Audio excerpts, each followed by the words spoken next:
श्री शिवाय नमस्तुभयम मित्रों, हर हर महादेव।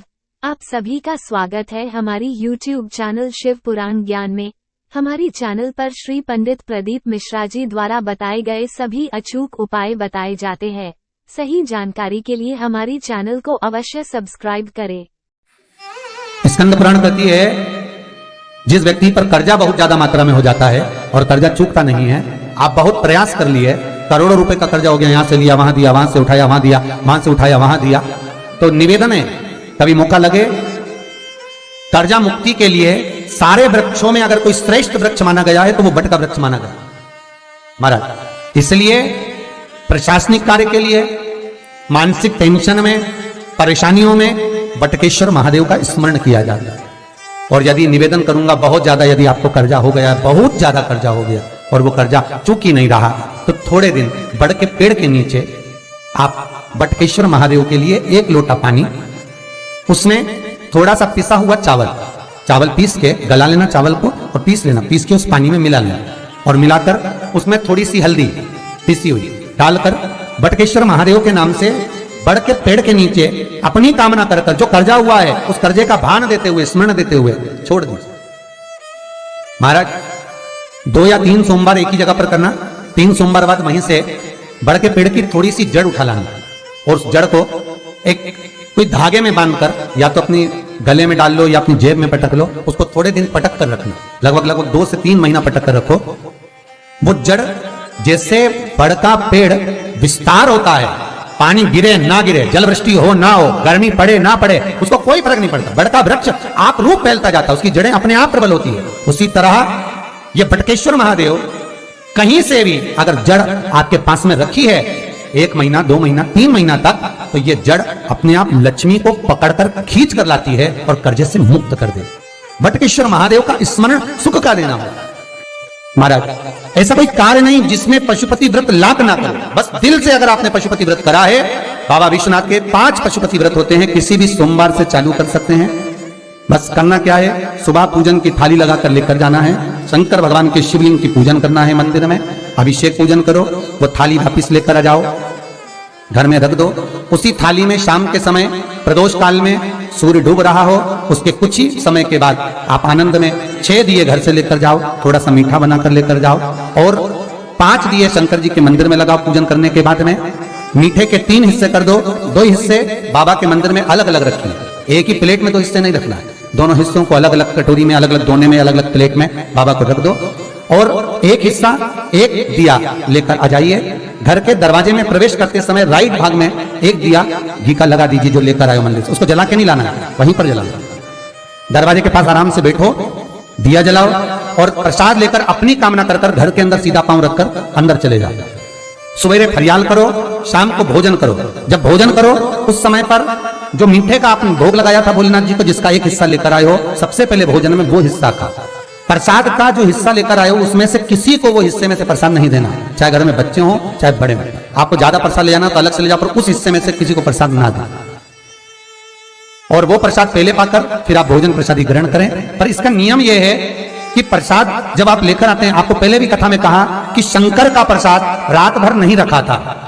जितनी जल्दी आप प्रसाद का हिस्सा लेकर आए हैं, आधे घंटे के अंदर, पौन घंटे के अंदर आपको वो प्रसाद पाना है और भोजन करना ही है। ये नहीं कि सब आएंगे, इंतजार कर रहे हो, 10 बज गई, 11 बज गई, प्रसाद आपका इंतजार कर रहा है। जो प्रसाद है वो आपकी प्रतीक्षा कर रहा है, आपकी बाट जो रहा, आपका इंतजार कर रहा है। ये नहीं होना चाहिए महाराज। कितना सुंदर कहा है शास्त्रों में कि केवल एक देव अधिदेव महादेव एक ऐसे होते हैं जिनका प्रसाद रात भर नहीं रखा था। कहां से लिया है? प्रसाद लाकर ताजा रहता है जब तक आप पाते हैं, फिर वो फ्रिज में रख देते हैं। फ्रिज में रखा किसी ने खाया नहीं खाया, जितने समय तक फ्रिज में प्रसाद रखा रहता है वो इंतजार करता है कि कोई मुझे प्रसाद भक्षण करे। प्रसाद का मतलब होता है प्रभु का साक्षात दर्शन। प्रसाद का मतलब यही है, प्रसाद, प्रभु का साक्षात दर्शन। वो रखा जब ज्यादा समय हो जाता है तो घर में वो कष्ट प्रदान करने लगता है। हमेशा याद रखो, प्रसाद जैसे ही आए उसका सही समय पर उसको पाओ। रखे हुए प्रसाद पड़ा हुआ है, फ्रिज में रखा हुआ है, बेटा खाएगा, बहू खाएगा, ये खाएगा, वो खाएगा, फिर धीरे धीरे वो बद्दुआ देना प्रारंभ कर देता है, जिससे घर में बड़ी बीमारी फैलने लगती है, बड़ा रोग आने लगता है। तो लोग सोचते हैं हमारे घर में ना तो हम कोई नशा करते हैं, ना हम कोई चीज खाते हैं, ना हम बाजार का खाते हैं, फिर रोग कहां से आता है, फिर बीमारी कहां से आती है? अर्थात वो बद्दुआ देता है। प्रयोग करो, समय पर करो, समय पर पाओ। कई लोग कहते हैं महाराज जी हमारे ये बीमारी कहां से आ गई, जरा पत्रिका में तो कोई बीमारी नहीं दिख रही, हमने तो सबसे पूछा ये बीमारी का योग ही नहीं है, फिर बीमारी कहां से आई, ना तो हम कोई व्यसन करते ना कोई मद्यपान करते ना कोई मांसाहार, फिर ये बीमारी कहां। उसका कारण है कि तुम उस प्रसाद का लाकर महीनों तक पड़ा हुआ इंतजार कर रहे हो, खाएंगे खाएंगे, आखिरी में फिर वो काम वाली को दे दिया। काम वाली इतनी चतुर आज के जमाने की, बासी माल खाएंगे अटक गई, कौन का पड़ा वो बदुआ। जितना आपको पाना है, जितना आपको लेना है, उतना प्रयोग करो। ज्यादा रखकर बहुत दिनों तक पड़ा है, खोर रखी है, मोहन थाल रखा है, लड्डू रखा है, पेड़ा रखा है, कुछ सामान रखा, नहीं नहीं भाई, जितना बने उतना लाओ, नहीं तो किसी को तुरंत बांट दो, समापन करो। पर अपने यहाँ पर बहुत दिन तक रखकर उसका बाबा स्वयं, मेरा श्री जी बाबा, मेरा तिरुपति बाबा, मेरा गोवर्धननाथ, मेरा भोलेनाथ, उस प्रसाद के रूप में तुम्हारे घर में कितने दिन इंतजार करे कि मैं तेरे भीतर प्रवेश करूं, पर तू कराए नहीं, पड़ा है, रखा रहने दो, मन नहीं करता। शक्तियों जैसा कर्म मत करो जिससे हमें कष्ट मिले। कई लोग कहते हैं हमने पशुपति व्रत करा, हमारा बहुत काम हुआ, कई लोग कहते हैं हमने करा पर हमको अभी तक, उसका कारण है कि तुम बहुत देर तक प्रसाद को इंतजार करा रहे हो, तो बाबा भी आपको इंतजार करा रहा है, मेरा विश्वनाथ भी इंतजार कर रहा है। उस समय अवधि का भान होना चाहिए। निगाह हटी, दुर्घटना घटी, बस ध्यान रखो। हम कहते हैं कि हम पूजन करते हैं, हम पाठ करते हैं, हम अर्चना करते हैं, हम अनुष्ठान करते हैं, हम भगवान की सेवा करते हैं, फिर दुख हमको ही क्यों आता है? उसका कारण केवल इतना सा कि दुख हम खुद बुलाते हैं, दूसरा नहीं। हम स्वतः पशुपति व्रत 5 व्रत करो। 5 व्रत पूर्ण होने पर कई माताएं कहती है कि बीच में हमारे व्रत छूट जाते हैं रजस्वला धर्म के समय पर, तो व्रत तो करना पड़ेगा पर पूजन नहीं होगी और वो गिनती में भी नहीं आएगा, पर व्रत करना है पर गिनती में नहीं आएगा। मारा पूजन भले मत करो, 7 दिन बाद आप जो व्रत करें वो अपने ऊपर है, पर गिनती में नहीं आएगा, व्रत करना पड़ेगा। गिनती में तब आएगा जब दरवाजे पर आप दिया लगाएंगे, जितने दिया आपने लगाए उसी गिनती में आएगा। और महाराज 5 व्रत जब पूर्ण हो जाएं, 5वां व्रत रहे, तब एक नरियल श्रीफल, उस पर एक मोली नाड़ा लच्छा लपेट कर, उस पर 11 रुपए रखकर, कोई आपको किसी को ना भोजन कराना है ना भंडारा करना है, केवल मोली लच्छा लपेट कर 11 रुपए रखकर बाबा विश्वनाथ के सम्मुख में शंकर जी की वो जलाधारी जो गोल है माता जगत जननी का हस्तकमल, उसी पर रख देना है। विनती कर देना, बाबा मेरी ये कामना से मैंने ये व्रत किया। जो पशुपति व्रत स्कंद पुराण में, लिंग पुराण में, नर्मदा पुराण में, शिव महापुराण में, पद्म पुराण के अंदर वर्णन किया, वो व्रत मैंने किया। बाबा मेरे इस व्रत को स्वीकार करना, मेरी कामना पूर्ण करना। बाबा को झोली पसार कर प्रणाम करो और अपने घर को चल जाओ। बस यही 5 व्रत का विधान। पशुपति व्रत ऐसा कोई काम नहीं जो ना हो, बस दिल से अगर व्रत किया है तो बाबा मनोकामना पूर्ण तो करे ही है। मनोकामना आप हमारे घर के, चाहे घर की धर्मपत्नी हो, चाहे भांजे हो, कोई प्रॉब्लम होती है मुझसे कह देते पशुपति व्रत करना हो जाए।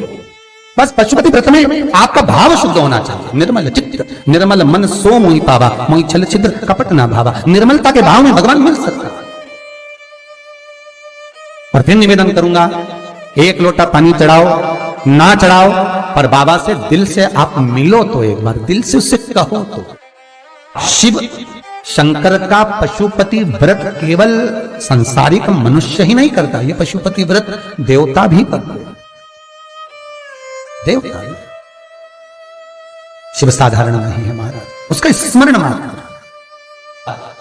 मां पार्वती कोई बेसन का आटे का उपटन नहीं लगाती थी। मां पार्वती गाय के गोबर को अपने तन पर लगाती थी। उस गोबर का उपटन जो निकाला गया उससे एक पुतला तैयार करा जिसको गणेश जी कहा गया। इसलिए हमारे हिंदू धर्म में लोग कहते हैं गोबर गणेश। माता पार्वती ने अपने तन पर से जो उपटन निकाला था, वो गाय का जो गोबर मां पार्वती अपने तन पर लगाती थी, उस गोबर से जो उपटन बना, उस उपटन का गणेश निर्माण हुआ, वही गोबर गणेश कहलाता है। शादी ब्याह में आज भी गोबर गणेश को पूजा जाता है। शंकर को आधा चावल का दाना नहीं चढ़ता, आपको मालूम होगा। शंकर को आधा चावल का दाना नहीं चढ़ता। शंकर को कूटा हुआ नारियल नहीं चढ़ता। शंकर को खंडित बेलपत्र नहीं चढ़ती। शंकर को टूटा हुआ फल नहीं चढ़ता। शंकर को अगर किसी ने एक केले के 2 टुकड़े कर चढ़ा दिए तो वो चढ़ेगा नहीं। शंकर को अगर एक सेब में से 2 टुकड़े कर चढ़ा दिए चढ़ेगा नहीं। शंकर को नारियल फोड़ कर चढ़ा दिया वो चढ़ेगा नहीं। शंकर को बेलपत्र खंडित चढ़ा दी चढ़ेगी नहीं। शंकर को टूटा हुआ चावल चढ़ाया चढ़ेगा नहीं। अर्थात शिव महापुराण की कथा कहती है कि शंकर को आधा चाहिए ही नहीं, शिव को पूर्ण समर्पण चाहिए, तब शंकर प्रसन्न होता। शिव जब प्रसन्न होगा जब आपकी पूर्णता रहेगी। इसलिए चावल का दाना भी आखा, श्रीफल भी आखा, फल भी आखा, केला भी आखा। जो तुम दे रहे हो भगवान को भले मत दो, पर जो देना है वो आखा ही देना, पूर्ण समर्पण। अब आधा मन तो यहां लगा, आधा मन वहां लगा, तो भगवान कैसे मिलेगा? अगर आपको यह वीडियो पसंद आया है तो कृपया वीडियो को लाइक करें, कमेंट करें और हमारी चैनल को सब्सक्राइब करें। श्री शिवाय नमस्तुभ्यम।